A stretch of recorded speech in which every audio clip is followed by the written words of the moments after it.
Let failure be your friend. There are going to be times, of course, where you're going to win a lot. A lot of things are going to go your way. And it's wonderful to bask in that adulation and to feel proud of your successes.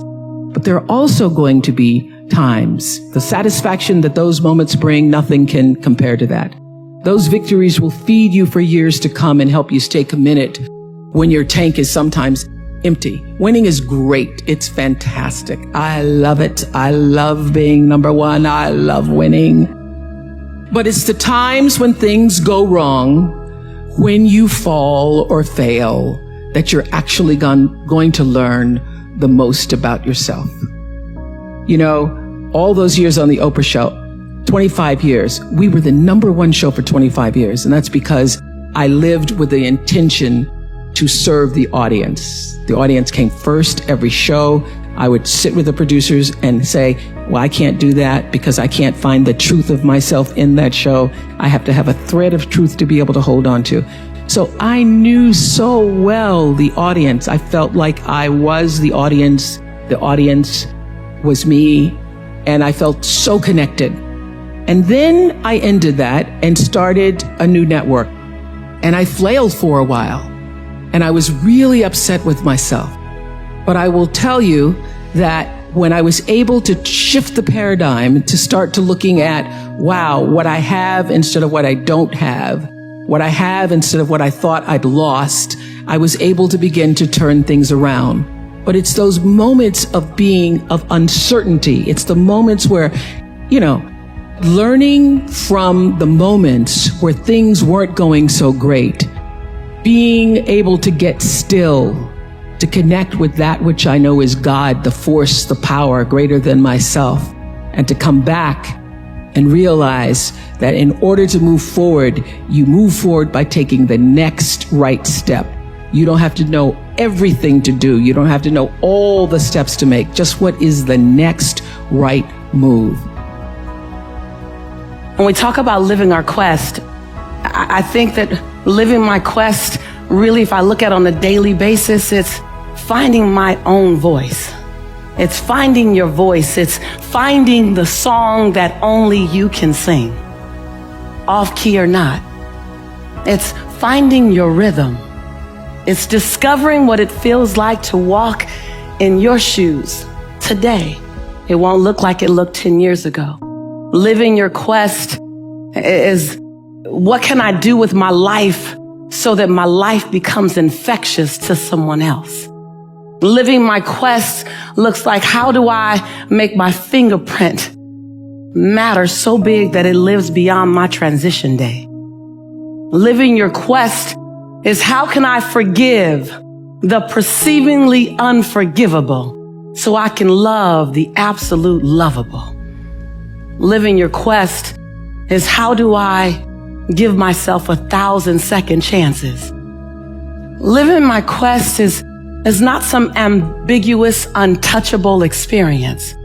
Living my quest means going back and healing the little girl in me so that the woman can be free. It's going back and embracing the little boy in you so that the man can show up and give himself permission to cry when necessary.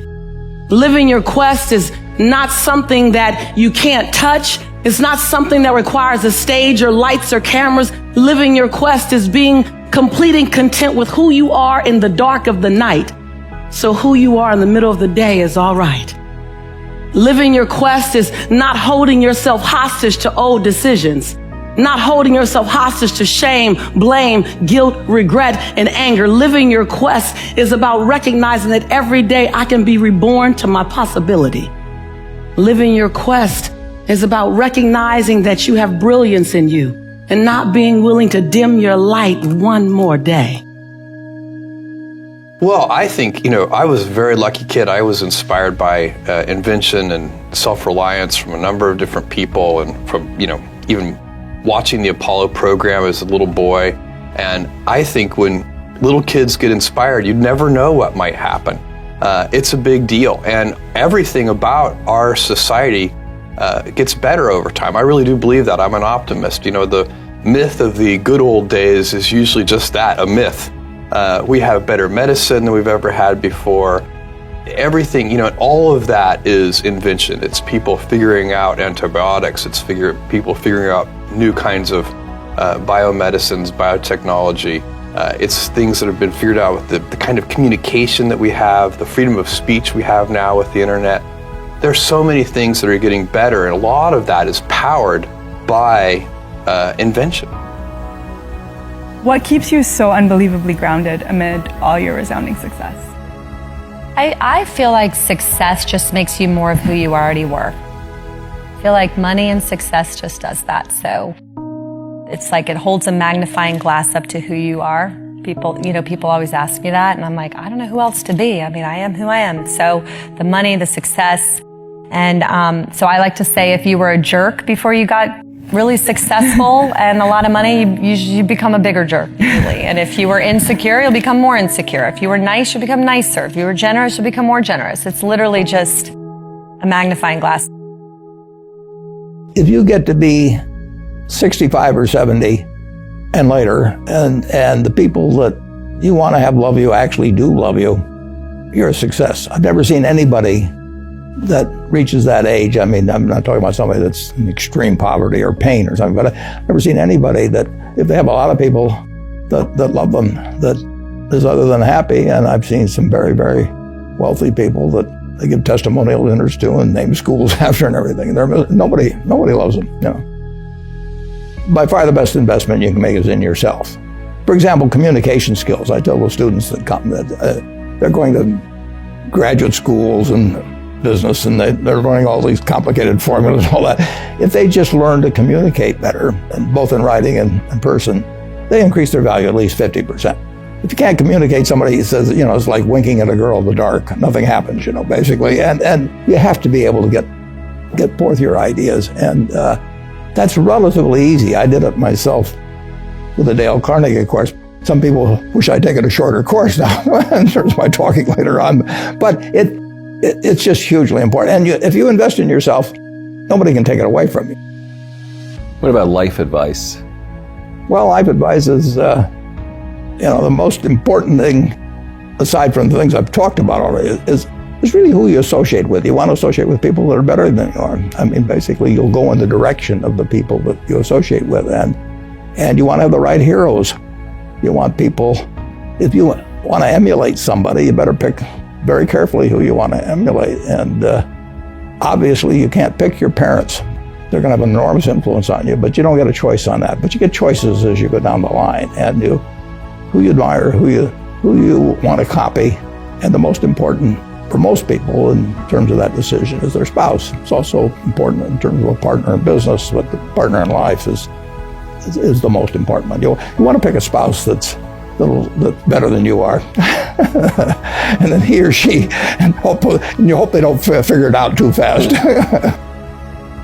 I say to my girls all of the time that your real work is to figure out where your power base is and to work on the alignment of your personality, your gifts that you have to give, with the real reason why you're here. That's the number one thing you have to do, is to work on yourself and to fill yourself up and keep your cup full. Keep yourself full. Now, I used to be afraid of that. I used to be afraid, particularly from people who say, oh, she's so full of herself. She's so full of herself. And now I embrace it. I consider it a compliment that I am full of myself. Because when you're full, I'm overflowing. My cup runneth over. I have so much to offer and so much to give. And I am not afraid of honoring myself. It's miraculous when you think about it.